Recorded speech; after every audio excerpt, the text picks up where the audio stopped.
जय श्री राम। रात्रि के अंधकार में जब सारा संसार सो रहा होता है, तब एक साधक मां काली की गोद में प्रवेश करता है। काली साधना क्या है और क्यों यह साधना सबसे कठिन और रहस्यमयी मानी जाती है, इसी विषय को आज विस्तार से जानेंगे और इसी विषय की चर्चा करेंगे। मैं प्रशांत आपका अपने बालाजी स्पिरिचुअल ज्ञान में स्वागत करता हूं। वीडियो को अंत तक जरूर देखिएगा। हम आपके लिए लाते हैं रहस्यमयी जानकारियां।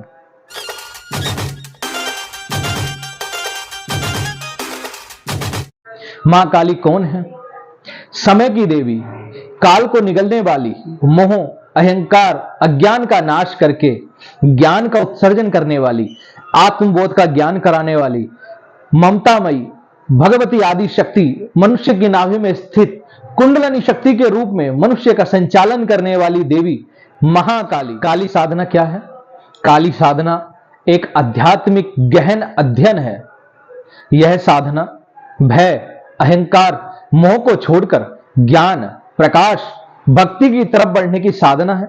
इस साधना को करने से मोह का नाश होता है, समस्त प्रकार के विकारों का नाश होता है और महाभगवती की कृपा कौन कर सकता है? यह साधना सभी के लिए सुलभ है।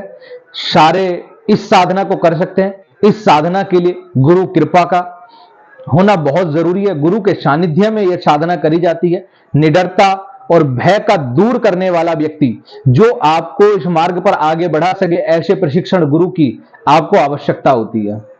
मुख्य रूप से साधना में पंचमकार साधना, शमशान साधना, यंत्र साधना, मंत्र साधना, ध्यान साधना आदि बहुत सारे मार्ग हैं, लेकिन हर मार्ग में अच्छे प्रशिक्षण गुरु का होना आवश्यक है। बिना गुरु के इस साधना को नहीं करना चाहिए। साधना के अनुभव क्या है?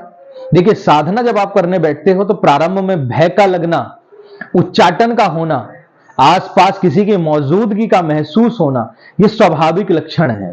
प्रारंभ में भय, कंपन, डर, एक ऐसा माहौल आपको महसूस होता है, लेकिन साधकों को भय को नहीं, मां की करुणा को, मां की ममता को देखना चाहिए, क्योंकि मां संहार की देवी नहीं, मोक्ष की, मुक्ति की, ममता की देवी है, अभय वरदान देने वाली है। शुरुआत कैसे करें? अच्छे गुरु के सानिध्य में गुरु मंत्र लेकर के ओम क्रीम कालिकाय नमः अथवा जो गुरु द्वारा मंत्र प्रदत्त हो उस मंत्र का निर्भयता पूर्वक एकांत में बैठ करके जाप करें। मां के सम्मुख सरसों का तेल का दिया लगाएं, मां को पान का और पेड़े का भोग अर्पण करें, लौंग, बतासे, इलायची का भोग मां को समर्पित करें। जब आप इस तरीके से धीरे धीरे मंत्र को गुरु सानिध्य में करेंगे तो आपको स्वप्न के माध्यम से मां के दर्शन प्राप्त होते हैं, उनकी उपस्थिति का आभास होता है, उनकी करुणा प्राप्त होती है, उनके गणों का, उनके जोगनियों का सानिध्य प्राप्त होता है। विभिन्न विभिन्न प्रकार से वो आपकी परीक्षाएं लेने आते हैं, लेकिन भय को ना देखें, मां की करुणा को देखें। गुरु सानिध्य में आप इस साधना को करें। अंत में आपको आत्मबोध की प्राप्ति माता कराएगी। आपको माता से शक्ति, बुद्धि, ऐश्वर्य, भौतिक सुखों की प्राप्ति होगी। मां अपने साधक को अपने गोद में उस प्रकार समेट के रखती है जैसे एक छोटे से बच्चे को अब मां अपनी गोद में संभाल के रखती है। वो ममतामयी, करुणामयी मां समस्त संसार का पालन करने वाली है। उसके आराधना करने से आपके समस्त दुखों को मुक्ति मिल सकती है और आपको अनंत लाभ प्राप्त हो सकते हैं। उम्मीद करता हूं दी हुई जानकारी अच्छी लगी होगी। अगर जानकारी अच्छी लगी हो तो चैनल को सब्सक्राइब करके पास आए बेल आइकन को दबाकर ऑल का बटन दबा देना। वीडियो को अधिक से अधिक शेयर करना। हम अगले विषय में बात करेंगे कि यंत्र पूजा किस प्रकार की जाती है।